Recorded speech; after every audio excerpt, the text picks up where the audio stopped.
Annual Grand Hotel Somewhere in Time weekend. My name is Steve Ellis. Jeff Corson and his wife Stacy. Set decorator Mary Ann Biddle and her husband, boom operator John Unson. Electrician Mike Orefiche and his wife Robin. Stick production assistant Dan Dewey, who is joined by several members of his family. We have SIT cast members joining us as well. Young Arthur, Sean Hayden and his wife Melissa and his family.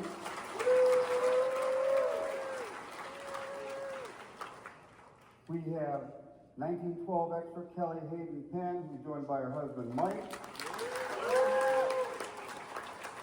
1912 extra Insight President and Newsletter Editor Joe Addy, who's joined by her husband Jim. We are also happy to have with us Alice Williams, the daughter of pianist Roger Williams. She's accompanied by her daughter Michelle.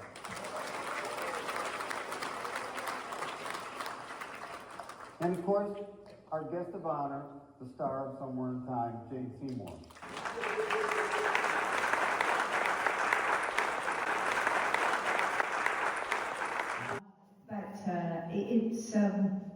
It's magical, and I've watched it. I must have watched it about, well, by now at least maybe 100 times,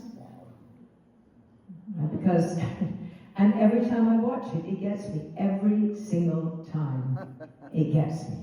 And I go, this is ridiculous, Jane. You did it. You watched it.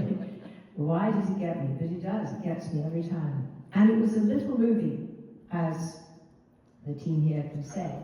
They drove a lot of people out of the Chicago area because it was close. Everyone knows who came here from anywhere outside of Michigan. It's not easy to get here. You take 17 flights, 4 carriages, a van ride, maybe a ferry boat in between. So they dipped into, and Tim Kazurinsky, George Wendt, you guys know him from Northern Cheer. Second Audrey Neenan, I've got some photos, actually going through his old picture. I'm like, oh my gosh, I forgot. We were all they were like Saturday Night Live, Tim Kazurinsky, the police academy. They all were different extras, so they pulled out a second city to come over when they needed to fill people in so we could get over here. 5 feet. 5 feet's the answer, yes. All right. Okay. Hey, John. Looking great, man. Hey. John, you're making my team look Okay, in what hotel had Collier's college professor stayed? Hotel Del Vecchio. Hotel Del Vecchio, this. Here's the deal. Without Bill Shepard, there'd be no Insight, International Network of Somewhere in Time enthusiasts. Without Insight, there'd be no Grand Hotel Somewhere in Time weekend. So in a very real sense, you wouldn't be sitting in those chairs if Bill hadn't started this. Ladies and gentlemen, my great friend, Mr. Bill Shepard.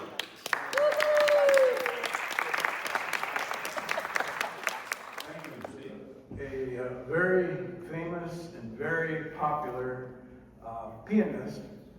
I remember specifically Autumn Leaves as being one of his big hits. In fact, it was #1 on the Billboard charts. He also had a recording of John Barry's theme for Born Free. I think that was #5 on the charts. So he's made a very important new Somewhere in Time. And we're very honored to have Roger Williams.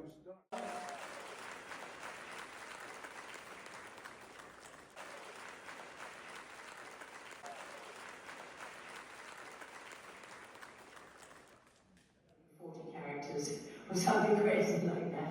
I can't remember what it was, but this is my favorite that I've ever done, and it was the happiest experience of my life for many reasons. And whenever I come back here, when I bring people here or my family come, my granddaughter, my 9-year-old granddaughter Luna, just tugged at me before I came just now. And she's all dressed up for later, right? And she says, Oma, she calls me Oma, Oma, this is the coolest thing ever in the world. And if you ever do this again and I'm not with you, you know, that's not allowed. I'm with you. This is so cool. And you know what you've done, all of you. And Bill, I mean, it's amazing what you've done. It's a legacy, and I would agree. I know I make friends with everybody here. I look at everybody.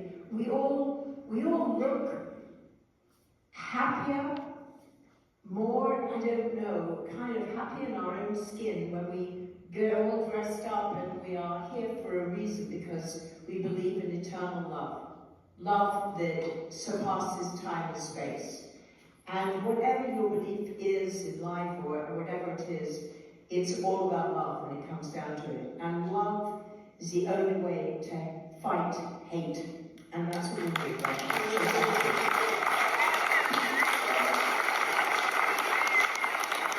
thank you.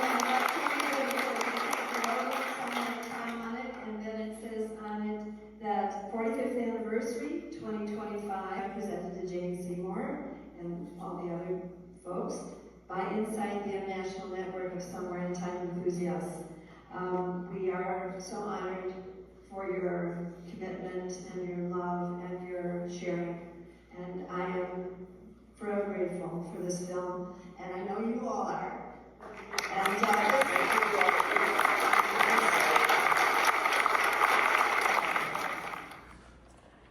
I'm Alice Williams Ewing. My father was the late pianist Roger Williams Ewing.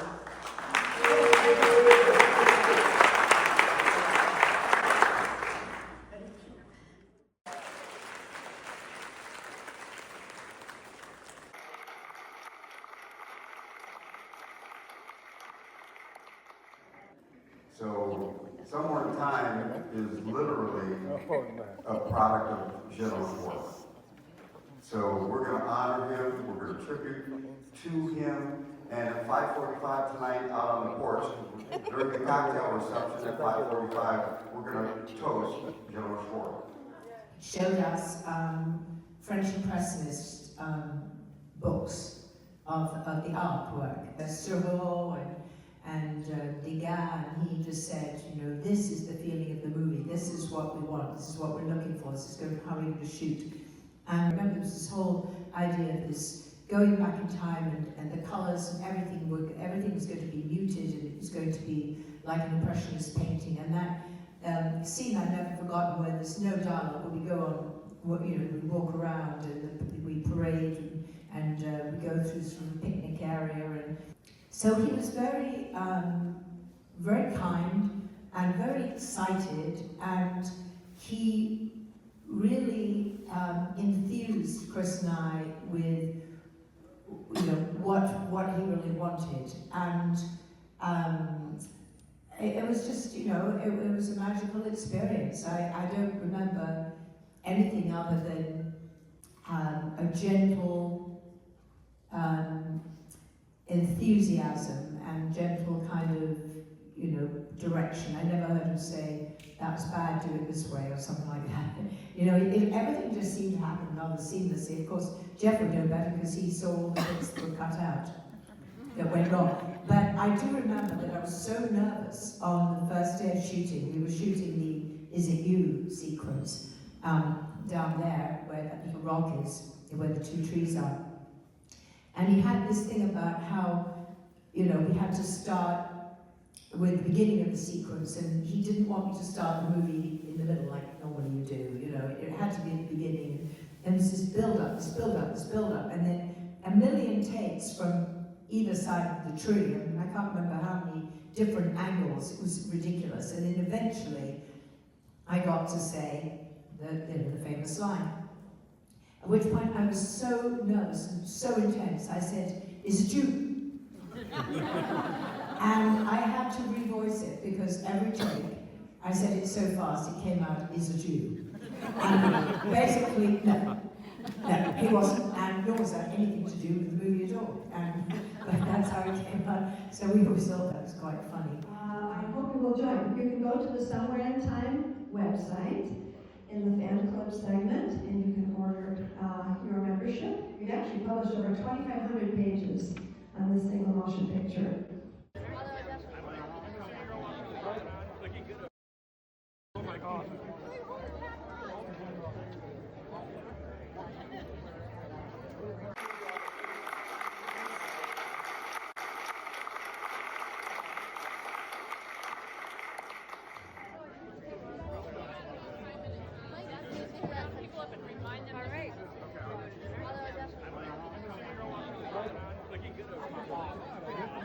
Oh my God.